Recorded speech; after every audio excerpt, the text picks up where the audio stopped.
Bonjour, bienvenue sur Girondins TV pour l'épisode 4 d'un stade à l'autre, l'incroyable et fabuleuse histoire du stade Chaban-Delmas. Aujourd'hui, nos invités travaillent à Sud-Ouest. Ce sont des journalistes sportifs qui connaissent par cœur les arcanes de ce théâtre du football.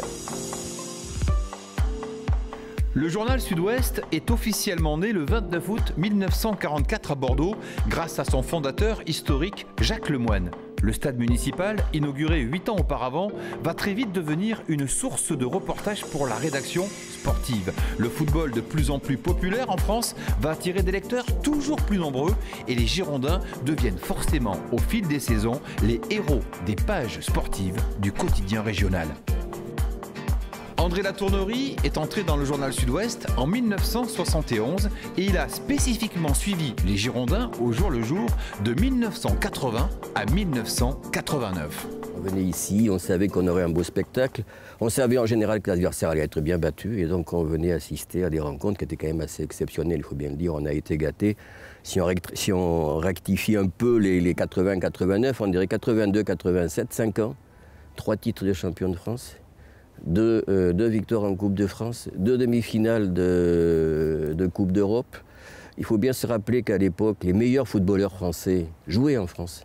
Il n'y en avait qu'un qui était parti, c'était Platini qui est parti à Juventus. Ça n'a pas porté chance aux Girondins, 3 fois Ballon d'Or, mais tous les autres étaient là.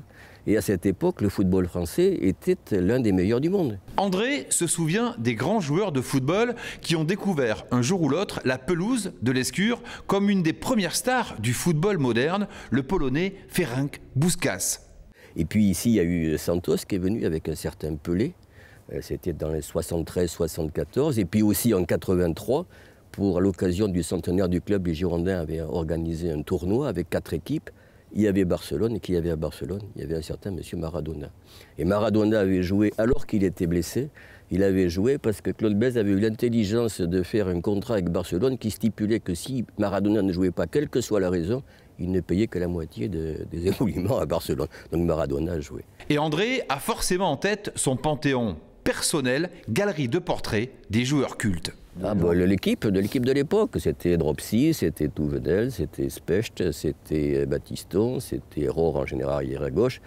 Les 3 incomparables milieux de terrain qui étaient la force de l'équipe, Girard, Giresse, Tigana, parfois Tussaud. Avant, j'ai oublié que dans les premières années, il y avait Trésor comme arrière central qui était un joueur remarquable. Et puis devant, Muller et Lacombe. Et ça jouait d'une façon absolument formidable. C'était merveilleux. C'était un vrai plaisir de les voir jouer. En plus, c'était tous des garçons charmants. C'était simple, c'était tranquille. Ils étaient entraînés par un garçon qui était extrêmement respectueux de notre travail, nous journalistes. Moi, Aimé Jacquet, j'ai dû le voir en tête à tête, 3 fois par semaine, une demi-heure. Et donc je le connais un peu, au moins le Jacquet de l'époque. C'était quelqu'un de tout à fait remarquable, donc c'était merveilleux. Alors après, c'était parfois un peu plus agité pour nous avec le président, mais bon, ça fait partie des bons souvenirs. Mais l'Escure est aussi riche en secrets. Et aujourd'hui, André va lever un de ces incroyables secrets. Tout le monde a en tête le record d'affluence historique du stade. 1985, Bordeaux reçoit la Juventus de Turin. 40 211 spectateurs exactement ont pris place dans les gradins. Un chiffre gravé dans le marbre, pas si sûr. L'histoire retiendra que le record de ce stade, le record de spectateurs, c'est 40 211. Ben, je peux vous dire que ce chiffre est faux. Je vais vous dire comment ça s'est passé. 1 heure avant le coup d'envoi, je suis du côté des vestiaires et je croise le secrétaire général de l'époque qui s'appelait Hervé Bizot. Et je lui dis, il y a combien de spectateurs? Et lui me répond, je ne sais pas. Je lui dis, comment tu ne sais pas? C'est à guichet fermé depuis 8 jours, tu sais bien comment est un banlieue de billets. Et là, il me répond, on a dépassé les 40 000, mais 40 200. Je lui dis, on va quand même pas mettre un compte rond, 40 211. OK, il me dit. Voilà comment 40 211, ça a été fait. Sachant qu'après, on m'a demandé dans la tribune le score, j'ai dit 40 211, mais certains ont compris 42 000, d'autres 40. Et avec les transmissions, avec les sténos, c'est quelquefois un peu changé. Mais je crois que ce soir-là, il y avait un peu plus de monde que ça.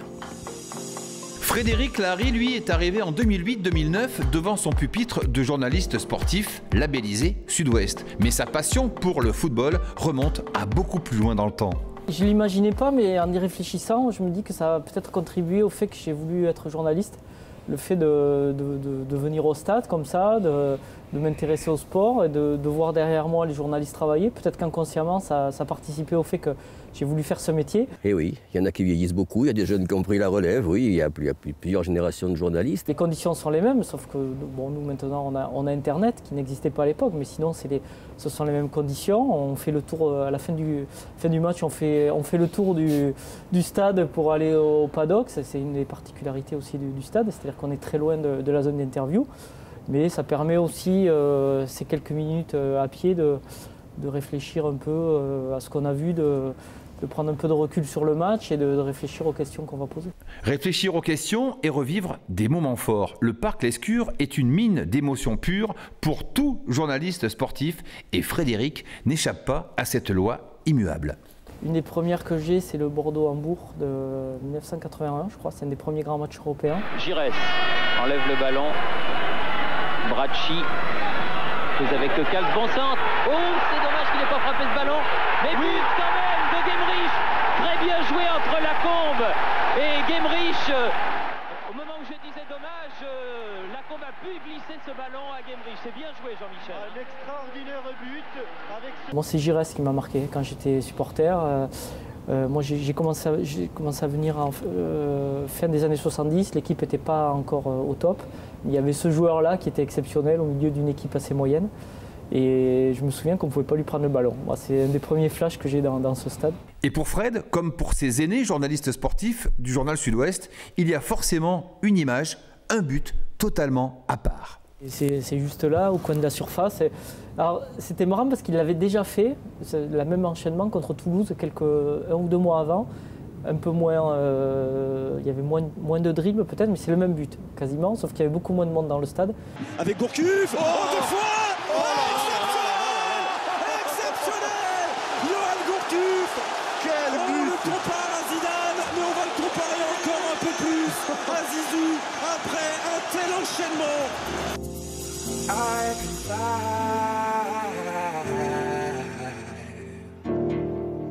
but I want his wings.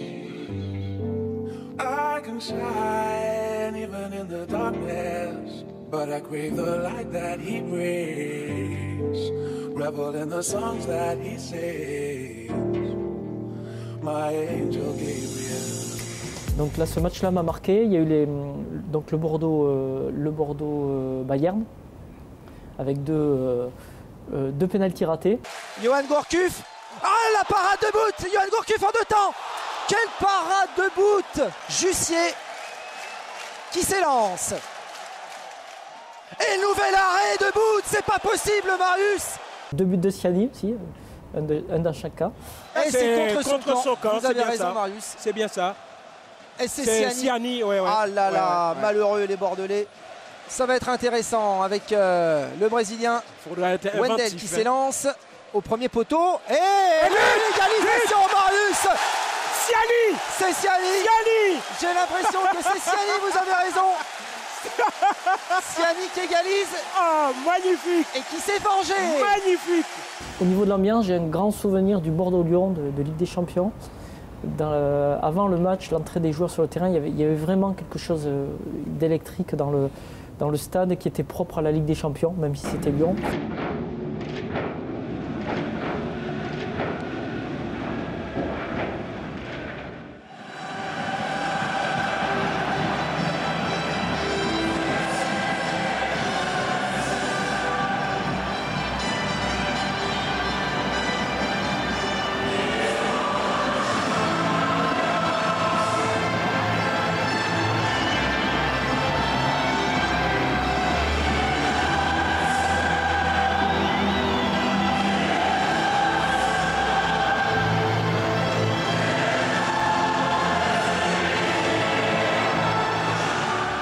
Non, il n'y a pas de nostalgie, il ne faut pas, ça ne sert à rien. Il y a eu de merveilleux événements ici. C'est vrai que le stade devenait un peu, même s'il est magnifique, devenait un peu obsolète. Je crois qu'il faut tourner la page, garder les très bons souvenirs qu'on a eus, mais pourquoi nostalgie, non? Je suis nostalgique parce que ce stade a une histoire et c'est un peu difficile de quitter cette histoire-là. Voilà, merci à ces deux générations de journalistes de Sud-Ouest. Et dans un prochain numéro, nous évoquerons des générations de joueurs qui reviendront ici sur le théâtre de leurs exploits. À bientôt.